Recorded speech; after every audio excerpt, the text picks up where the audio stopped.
Red Sea, first of all, lots of threats by the UK and the US mainly, and this task force. What are the options for them?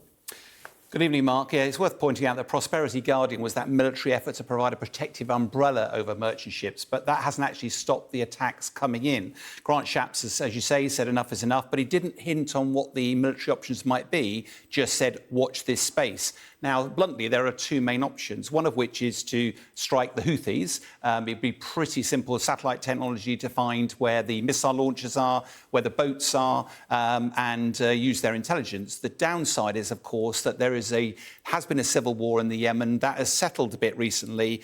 Do you want to inflame that? And also, the Saudi Arabians are involved in a conflict on their southern border with the Yemen as well.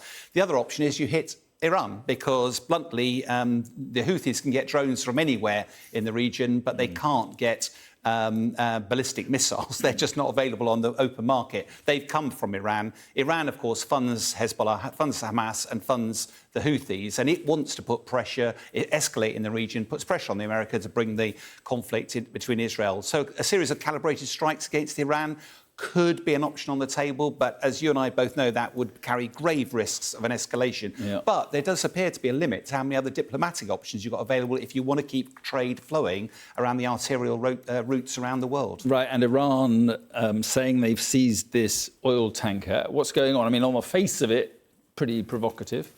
On the face of it, yes, but they're not linked. That's the key message. The Suez Rajan, it's now the St. Nicholas, was seized earlier today by Iran. It's the latest chapter in a long-running series of frictions with the US trying to put sanctions against Iran oil flowing. 4 to 5 armed personnel jumped on this vessel earlier on today. 19 crew, no reports of any casualties at all so far.